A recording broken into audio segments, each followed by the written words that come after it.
Second session of our this 15 marker वाली workshop. Stay put.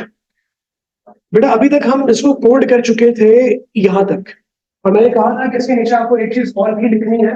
वो total बन रही थी आपकी. हमें 3 तरह की वैल्यूज को इनपुट करना था, जिसमें एक तो था कस्टमर का नाम, एक था कस्टमर के रूम की लेंथ और एक चीज थी कस्टमर के रूम की विड्थ. क्योंकि उसके ऊपर लिखा हुआ था कि इसके ऊपर वैलिडेशन लगेगी, हमने रूम लेंथ और रूम विड्थ के ऊपर वैलिडेशन अप्लाई कर दी. ये कुछ लाइंस मैंने यहाँ पे नहीं लिखी, लेकिन ये हमें डेफिनेटली लिखनी है यहां से लेके यहां तक. दोबारा 1 2 3 4 5 6 7 लाइंस मेरे पास बन रही हैं. सो 1 2 3 4 5 6 and 7. I'm leaving it like this. आगे कंप्लीट करके मैं तुम लोगों के साथ भी शेयर कर लूंगा. तो यहाँ पर हमें करना क्या है, for the sake of understanding मैं यहाँ पे लिख देता हूँ कि हमें आउटपुट करके, ठीक है, इनपुट रूम, बेटा क्या चीज इनपुट करनी थी, रूम विड्थ, और फिर हम रूम विड्थ के ऊपर भी सेम वैलिडेशन. चले जी, रूम विड्थ के ऊपर से वैलिडेशन अप्लाई करने के बाद अगला हमें काम क्या करना है, let's go back and check. अगला काम हमें क्या करना है बेटा, जब भी कभी 50 मार्कर की सॉल्व करना है तो इसी तरह से चेक कर दो. बेटा ये वाला काम हो गया, ये वाला आउटपुट डिस्प्ले करने वाला काम हो गया. कैलकुलेट, अब ये वाला काम करना है. Next step, calculate the area of the room by multiplying together the length of the room and width of the room. तो आपको क्या करना है, एरिया कैलकुलेट करना है. किस तरह से करोगे, मल्टीप्लाई करके, किसको, लेंथ को और विड्थ को. लेकिन उससे पीछे हमें एक बात लिखी हुई थी. वो बात क्या लिखी हुई थी कि आपके पास उससे कहीं किसी जगह पे राउंड का तो जिक्र नहीं किया, लिखा 1 डेसिमल प्लेस. तो बेटा इसको आपको राउंड करना पड़ेगा कि हमारे पास बिल्ट इन फंक्शन है. आप लोगों की अंडरस्टैंडिंग के लिए मेरे ख्याल में हमें जब ऑफिशियली पेपर दिया जाता है तो लेट मी चेक कि ए लेवल्स की तरह आप लोगों को भी इंसर्ट दिया जाता है नहीं दिया जाता है. इसको बेटा वेरीफाई भी कर लेते हैं. नहीं तो आप लोगों के सिलेबस के अंदर इस दफा कुछ बिल्ट इन फंक्शन, स्ट्रिंग के बिल्ट इन फंक्शन है, वो सब स्ट्रिंग वाला फंक्शन है, और आपके पास यू केस वाला और एल केस वाला बिल्ट इन फंक्शन है, और लेंथ वाला बिल्ट इन फंक्शन, वो मैंने आप लोगों को करवाया. इसी तरह से डिव और वॉल्ट के मैथमेटिकल बिल्ट इन फंक्शन, इसी तरह से राउंड और रैंडम नंबर जनरेट करने के लिए आर ए एन डी उसकी मैंने प्रैक्टिस करवाई थी. ये भी आपके बिल्ट इन फंक्शन है. नहीं, इसका मतलब ये कि आपको ओ लेवल्स के अंदर, लकीली ए लेवल्स के अंदर जब भी कभी आपके पास पेपर 2 आता है ना, तो उसमें 2 पेजेस एक्स्ट्रा वो देते हैं, उसके ऊपर सारे बिल्ट इन फंक्शंस लिखे होते हैं कि इस पेपर के अंदर ये वाला बिल्ट इन फंक्शन आप यूज कर सकते हो. अनफॉर्चुनेटली ओ लेवल्स के अंदर नहीं है, शायद इसलिए नहीं है क्योंकि आपके बिल्ट इन फंक्शन वैसे ही बहुत कम है, तो वो सपोज करते हो कि बच्चे को याद हो गया. तो हम थोड़ा सा समझ लेते हैं कि राउंड बिल्ट इन फंक्शन काम कैसे करता है. एक लम्हे के लिए मैं तुम लोगों को यहां से ये जो हम क्वेश्चन अभी सॉल्व कर रहे थे, फॉर कपल ऑफ मिनट्स में तुम्हें यहाँ पे लेकर आ रहा हूँ, लेकिन कैलकुलेट करने से पहले मैं राउंड करना जरूरी है.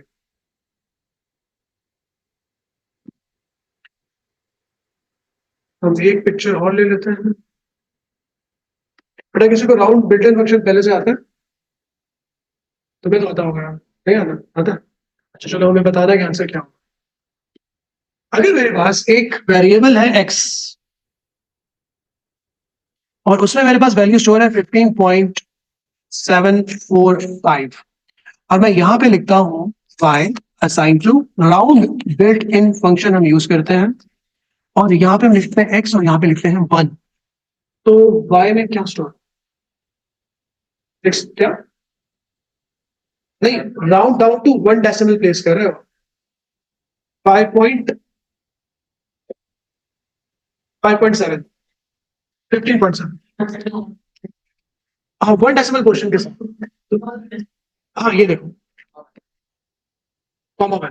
तो y के अंदर जो आपकी वैल्यू स्टोर होगी, y के अंदर बेटा हो जाएगी 15.7, क्योंकि उसको वो राउंड कर देगा अप टू 1 डेसिमल प्लेस. हाँ अलबत्ता अगर मैं यूं कर दूं, इसको मुझे बताइएगा क्या होगा. अगर मैं यहाँ पे 0 लिख दूं तो इसका मतलब क्या होगा, round down to 0 decimal place. अब वो इसको इंटीजर में कन्वर्ट कर देगा, तो फिर y में क्या स्टोर होगा, फिर 16 स्टोर होगा. सही है ना. तो राउंड बिल्ट इन फंक्शन का आप इस तरह से यूज करें.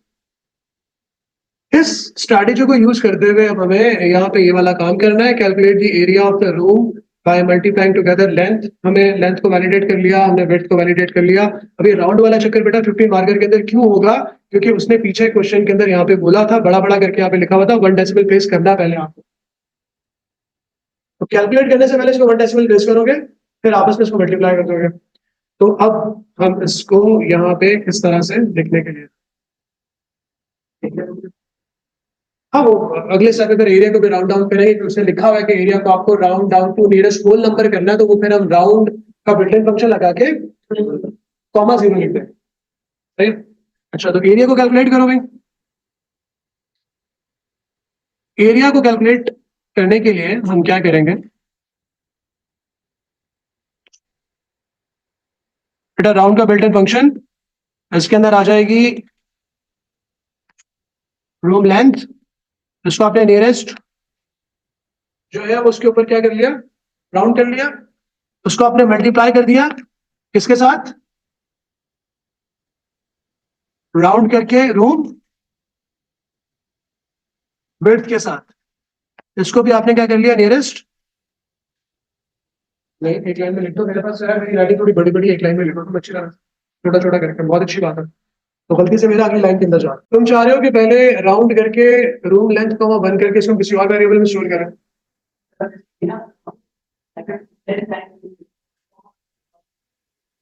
दोबारा बोलो, अगर area,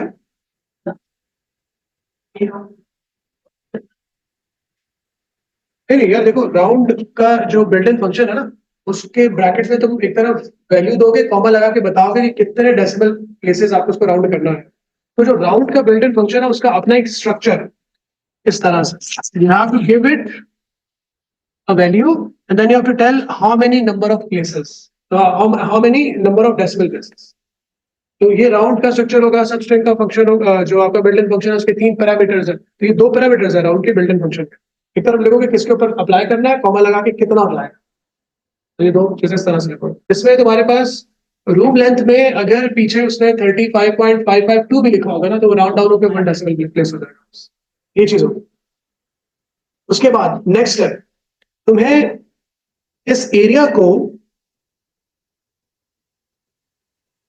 calculate the area of the room by multiplying together the length of room and width, ठीक है, वेरी गुड। लेकिन we have still one thing remaining, उसने यहाँ पे पीछे मेंशन किया हुआ था कि जो आपका एरिया है वो हो जाएगा round down to nearest whole number. अच्छा, नियरेस्ट होल नंबर के लिए तुम क्या कर सकते हो, इस एरिया को दोबारा राउंड करोगे 0 के लिए। अच्छा, जब तुम 0 के लिए राउंड डाउन करोगे, अच्छा देखो राउंड का जो बिल्ट इन फंक्शन है, let me just show you one more thing quickly. बस बेटा ये राउंड वाली चीज होगी ना, बाकी सारी चीजें आसान है, नीचे बाकी टक टक टक करके मैं सारा काम 102210 is your subject code, syllabus 2024। बेटा मैं यहाँ पे इस तरह से क्यों दिखा रहा था कि ऑफिशियली आपको सारी चीजें समझ में आ, किसी किस्म की भी कंफ्यूजन ना रहे। आप लोगों का सिलेबस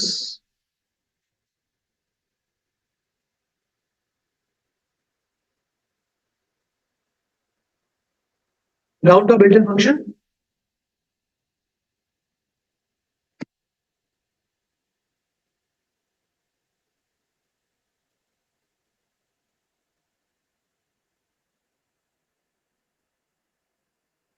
देखो मैंने नीचे एक एग्जांपल लिखी हुई है, इसको जरा गौर से देखो, मुझे पहले इसका जवाब दो, इस वाली का, एबीसी वाली एग्जांपल। अगर मैं यहाँ पे राउंड कर रहा हूँ 15.87 को और उसको 1 डेसिमल प्लेसेस राउंड कर रहा हूँ, तो इसको 15 पॉइंट क्या होना चाहिए, 15 पॉइंट। लेकिन वो उसको राउंड डाउन करके क्या करेगा, 15.8, ठीक है, वो राउंड डाउन कर रहा हो। तो राउंड डाउन करने की वजह से हमें देखो पीछे से क्या बोला हुआ था कि एरिया को आपको राउंड करके, मतलब लेंथ को और विड्थ को तो हमें करना है round up to 1 decimal places, लेकिन एरिया को उसने यहाँ पे बोला हुआ था, मैं दोबारा एक बार फिर आपको क्लियरली दिखा दूं ताकि you people must be sure about it. Where is the question, there is the question. इसको थोड़ा बड़ा बड़ा करके जूम जूम करके देख लेते हैं। देखो यहाँ से क्या लिखा हुआ है कि जो आपका एरिया होगा ना, एरिया वो आपका होगा होल नंबर। अच्छा, अब इसके लिए गड़बड़ क्या होगी, मैंने अभी एग्जांपल तो मैं कोट करके दी हुई है। फिर हमने कोई रूम लेंथ ली, रूम विड्थ ली, हमने एरिया कैलकुलेट किया, 46.74 आता है। अगर मैं इसको राउंड करता हूं यूं,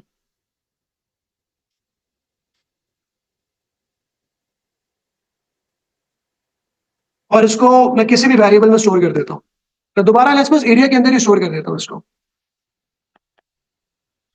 एरिया के अंदर जो वैल्यू स्टोर है राइट हो गया 46.74 है ना। इसको अगर मैं जीरो प्लेसेस के ऊपर राउंड करता हूं, अभी जो हमने देखो ये एबीसी वाली एग्जांपल पढ़ी है, तो ये इसको राउंड करके क्या बना देगा? अगर 46.74 को मैं राउंड कर रहा हूं और वो उसको राउंड डाउन कर रहा है, तो राउंड जीरो प्लेसेस पे जब करेगा तो क्या करेगा? 46 करेगा। लेकिन ये तो गड़बड़ हो जाएगी। हम क्या चाहते हैं कि जब जब स्टैंडर्ड राउंड करने का तरीका क्या है, अगर 0.5 से ज्यादा हो तो इसको राउंड अप होना चाहिए। हम चाहते हैं कि जब ये 46.74 हो या 46.6 हो, तो जब वो राउंड हो तो राउंड होकर क्या बनना चाहिए उसको? 47। तो यहाँ पे हमें एक छोटी सी और ट्रिक ऐड करनी पड़ेगी। हम जब इसके अंदर क्या करेंगे कि जब राउंड कर रहे होंगे एरिया को अप टू इसके अंदर जीरो जीरो डेसिमल प्लेसेस के लिए, हम एक छोटी सी ट्रिक यहाँ पे ये ऐड करते हैं। जो एरिया ना, इसके अंदर हम कर देते हैं प्लस 0.5। एरिया के अंदर 0.5 ऐड करके फिर हम क्या करते हैं, इसको जीरो प्लेसेस पे राउंड कर देते हैं। अब देखो 46.74 के अंदर 0.5 ऐड करो तो क्या हो जाएगा? 47 पॉइंट समथिंग हो जाएगा। तो उसको जीरो प्लेसेस पे राउंड करोगे तो खुद ब खुद 47 है। अगर 46.6 होगा, 0.5 ऐड करोगे तो 47.1 हो जाएगा। अलबत्ता इवन अगर 46.5 होगा, उसमें 0.5 ऐड करोगे तो 47.0 हो जाएगा। स्टिल अगर 46.4 होगा, उसे प्लस 0.5 करोगे भी तो क्या बनेगा? 46.9 बनेगा ना। उसको राउंड करोगे तो 46 ही बनेगा। तो इसकी वजह से हमारी ये वाली जो थोड़ी सी एडजस्टमेंट है, ये बिल्कुल सही काम करे। प्लस मतलब चलो किसी बच्चे ने 0.5 नहीं भी किया ना, तो भी इसको हम वेरी होपफुल के नंबर मिल जाए। ठीक है। लेकिन बेटा यहाँ पे जो एरिया को हम राउंड करने के लिए जा रहे थे, ठीक है बेटा, यहां तक तो राउंड समझ में आ गया ना। तो यहाँ पे जब हम एरिया को राउंड करेंगे तो हम क्या करेंगे, इस जो हमने एरिया को ऊपर कैलकुलेट किया है इसमें प्लस कर देंगे 0.5, और फिर इसको जीरो नियरेस्ट होल नंबर के ऊपर राउंड। अब हमारे पास एरिया कैलकुलेट हो गया। ठीक है, चले जी, ये बेटा हमारा ये वाला पार्ट भी हो गया। उसके बाद वो क्या कह रहे हैं, input the choice of the wood and find its price per square metre. ठीक है बेटा, ये वाला पार्ट हो गया। अब हम अगले वाले पार्ट पर आ रहे हैं। ये वाला चंक हो गया, इस वाले पार्ट पर आ गया। Input the choice of the wood and find its price per square metre, calculate the price of the wood needed then. अच्छा, इसका मतलब ये कि हमें खाली वुड इनपुट लेनी है। वुड को इनपुट लेने के बाद हमें उसकी प्राइस ढूंढनी है, और प्राइस ढूंढने के बाद उसको हमें मल्टीप्लाई करके एरिया के साथ हमें रिजल्ट शो करना है। तो बेटा हम यहाँ तक पहुंच गए। ये वाला पार्ट भी कर लिया। अगले वाले दो तीन लाइनें से छोड़ देते हैं, कोई मसला नहीं है। यहाँ पे अगले वाले पार्ट में आ जाते हैं। अच्छा, यहाँ पे एक स्ट्रेटेजी ये भी हो सकती है, मैं दोबारा नहीं कहूँगा, उसको पढ़ो, आराम से पढ़ो बेटा। देखो हमने 1 2 3 4 पर वाले ये सारे कंप्लीट कर दिए। हम इसके ऊपर आ गए, input the choice of would and find its price per square metre. ठीक है, तो इसको हम किस तरह से करेंगे? इसको हम याद रहे कि ये वाला सीन है, वुड टाइप है, प्राइस है। लेट्स सपोज अगर मैं तुम्हें कुछ भी नहीं बताता और तुम लोगों को ये काम करना है, input the choice of would, क्या लिखोगे? अभी तक देखो तुम इतना सा प्रोग्राम बनाते हुए आ रहे हो पीछे, ये तुम आउटपुट करके इनपुट लेते हुए आ रहे हो, ये सारा काम तुमने किया। अब यहाँ पे तुम क्या करोगे? भाई इनपुट करना है ना, क्या करना है? चॉइस ऑफ वुड करनी है ना, तो क्या लिखोगे, क्या बताओ? इनपुट कैसे लेते हैं? 15 मार्कर में बेटा इनपुट कैसे लिखोगे? पहले आउटपुट करोगे,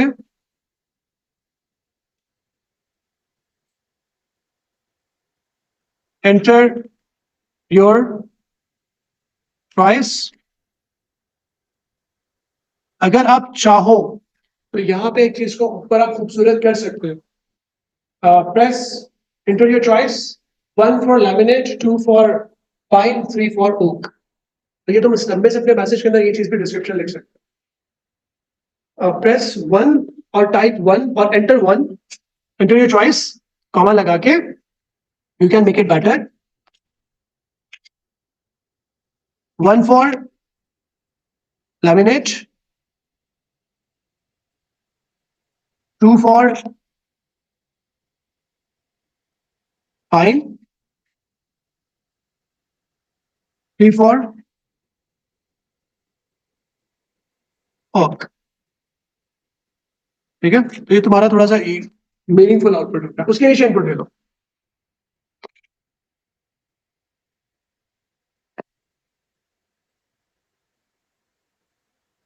गुड चॉइस। ठीक है, अच्छा देखो इसके इसकी पॉसिबिलिटीज डिफरेंट भी है, मतलब इसके जो सोल्यूशंस है वो डिफरेंट भी है। तो हो सकता है कि मैंने इसका सोल्यूशन कहीं और पे किसी और तरह से डिस्क्राइब किया हो, लेकिन राइट नाउ मुझे लग रहा है कि सिंपलेस्ट है, नंबर पूरे आएंगे। ठीक है, तो बेटा इनपुट चॉइस, ये वुड चॉइस लेने के बाद वुड चॉइस के अंदर वो क्या लिखेगा, 1, 2 या 3। ठीक है, तो अब तुम्हें क्या करना है, तुम्हें उसकी प्राइस को ढूंढना है। Calculate the price of the wood needed. तो उसकी प्राइस को तुम किस तरह से एरिया के साथ मल्टीप्लाई करोगे,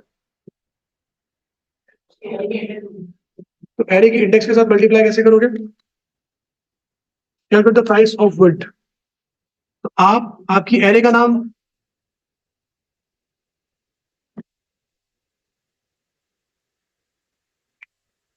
न्यू प्राइस,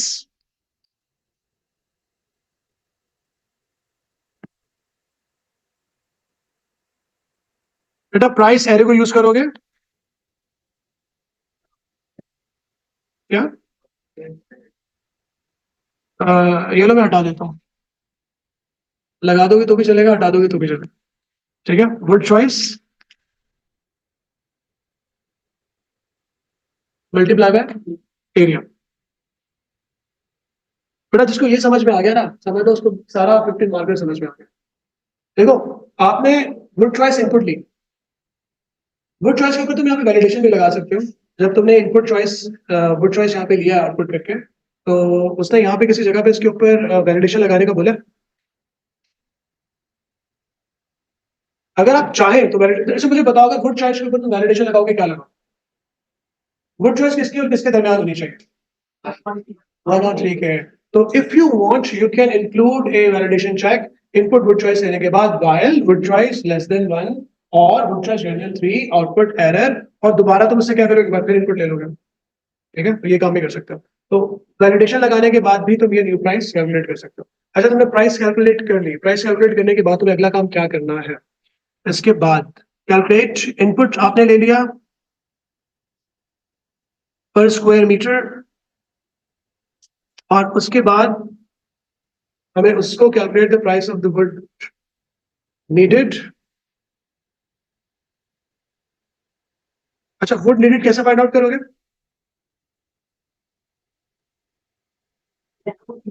हाँ, store all the data in the relevant area. बेटा ये काम कैसे करोगे, पहले डिक्लेयर करनी ही नहीं है, वो तो पहले से डिक्लेयर हुई है। अब बेटा तुम्हें क्या करना है, देखो उसने क्या एक चीज हमने यहाँ पे ऊपर अंडरस्टैंड की थी कि हमारे पास जो हमने डेटा स्टोर करना है, नाम हमने कस्टमर्स वाली एरे में डालना है, और हमें कोटेशंस की कितनी फील्ड्स थी, 5 फील्ड्स थी। लेंथ विड्थ हमारे पास मौजूद है, हमारे पास एरिया भी मौजूद है, हमारे पास चॉइस ऑफ वुड भी पता चल गई, उसने इंडेक्स क्या लिखा है, और हमने उसकी एरिया के साथ उसकी प्राइस को मल्टीप्लाई करके वो भी निकाली। तो 5 चीजें हमारे पास आ गई। अब इन 5 चीजों को हमें खाली डालना है एरे के अंदर। तो वो हम किस तरह से डालेंगे, एरे का नाम क्या है, कोटेशन। हमने कस्टमर का नाम इनपुट लिया था, ठीक है, उसको तुम एरे में किस तरह से मूव करोगे,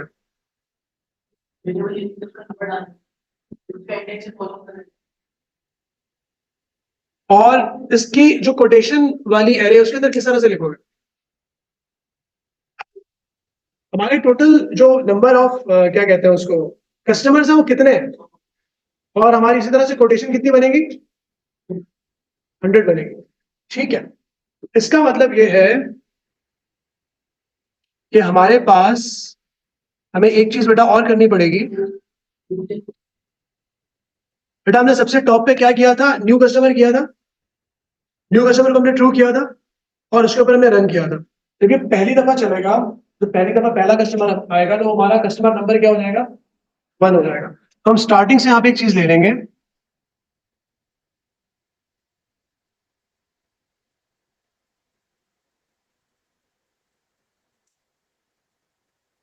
ठीक है, पहली दफा रन कर। जब ये वाल वाला पूरा प्रोग्राम चलेगा ना, जब उसका सारा काम हो जाएगा, ये कैलकुलेशन वगैरह के लिए, ये सारा कोटेशन वोटेशन ने सब डाल दिया, तो लास्ट में जब अगला कस्टमर जाने से पहले हम क्या करेंगे, कस्टमर नंबर को +1 करके कस्टमर नंबर को 2 कर देंगे। फिर दोबारा चलेगा तो कस्टमर नंबर 2 होगा। जो कस्टमर नंबर 1 है, अभी देखो पहली दफा काम कर रहे हैं, अभी पहली दफा लूप चल रहा है। तो यहाँ पे तुम क्या करोगे, कस्टमर, थोड़ा सा मैं ऐसे स्पेस दे रहा हूँ समझाने के लिए। एक हमारी एरे का नाम है कस्टमर।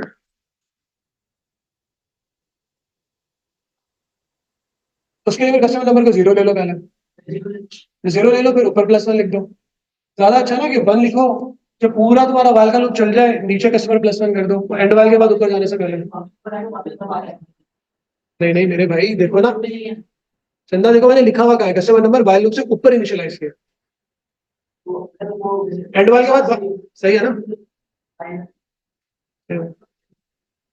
भाई प्रोग्राम हमने बनाना है सब बच्चों के लिए, सब बच्चों को समझ में आना चाहिए।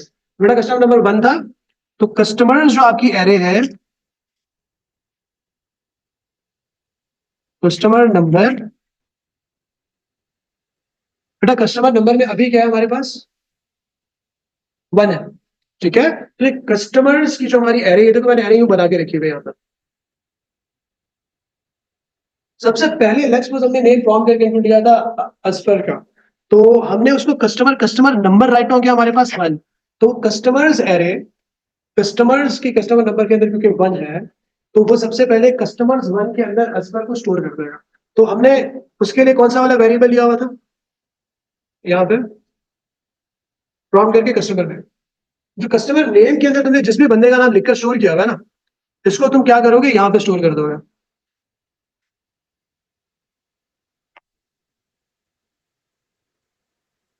जब तुमने प्रोग्राम चलाया होगा, उसने असफर लिखा होगा, तो कस्टमर नेम में स्टोर हुआ होगा ना। उसने एरिया इनपुट, उसने इनपुट किया होगा उसका विड्थ, लेंथ, तो सारे अपने relevant relevant area length area width उसके अंदर उसके जाके स्टोर हुई होगी वैल्यू। अब उसको तुम्हें नाम, तुम्हें कहाँ स्टोर करना है, कस्टमर्स नाम की एरे के अंदर, जो कि 1 डायमेंशन। हाँ ये देखो, उसको हमें इस एरे के अंदर डालना है ना, कस्टमर्स के। अब रिकॉर्ड से बोला है कि देखो, यहाँ से बोला हुआ है कि आप, ठीक है, store all the data in the relevant array, ये हो गया। अब मुझे इस कोटेशन 1,1 के ऊपर उसकी क्या चीज डालनी है, सबसे पहले क्या लिखा हुआ था बेटा, 1,1 सबसे पहले लेंथ ऑफ रूम आ रही है। ठीक है बेटा, इसको हम ऑलरेडी देखो ब्रेनस्टॉर्म कर चुके हैं कि जो कोटेशंस नाम की आपकी 2 डायमेंशनल एरे है, उसको हमने इस तरह से अरेंज किया हुआ है कि सबसे पहले बेटा क्या चीज है, कस्टमर की उसकी एरिया लेंथ, एरिया विड्थ, उसके बाद एरिया, एरिया के बाद चॉइस 1 2 3, और उसके बाद जो आपने प्राइस कैलकुलेट की होगी वो चीज। ठीक है, तो अब इसको हम किस तरह से यहाँ पे लिखेंगे,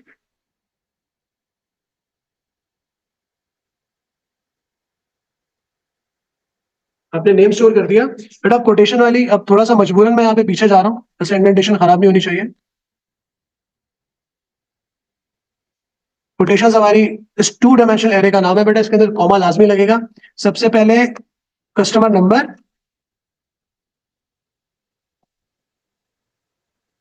कॉमा 1, उसके पहले कॉलम में बेटा हमारे वेरिएबल का नाम क्या था, एरिया लेंथ, रूम लेंथ, इसको मूव कर दोगे। याद आ रहा है जो हमने प्रीवियस वर्कशॉप के अंदर कॉमा लगा के 1,2,3 करके मैं करवा रहा था, एक ही लूप लगाओ, उसके अंदर उसको कॉलम को फिक्स करके लेके चलो बेटा। प्रीवियस जो हमारी वर्कशॉप है ना, उसकी भी वीडियोस अंदर सेव की हुई है, वो देख लेना, उसी तरह इसमें ऐड करें। नहीं, उसके अंदर राउंड करके थोड़ी स्टोर करना।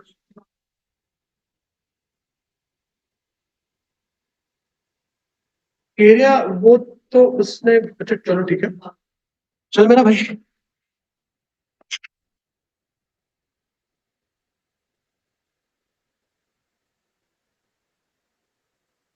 अब सही है, सॉलिड हो गया।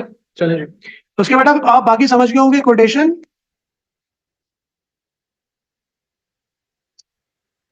बेटा कस्टमर नंबर, क्योंकि कस्टमर नंबर 1 ही है, जब दोबारा कस्टमर नंबर 2 के लिए करेंगे तो 2,1 2,2 इस तरह से होता चला जाएगा। देखो अभी हम इसी के लिए कर रहे हैं, इसी एक ही बंदे के लिए कर रहे हैं, तो इसके अंदर क्या करोगे बेटा, राउंड रूम विड्थ आएगा ना पहले, उसके बाद फिर नीचे आएगा एरिया, कॉमा 1 करके उसको स्टोर करता है। बेटा इसके नीचे कोटेशन थर्ड, फोर्थ और फिफ्थ, इसको जल्दी से कंप्लीट करो।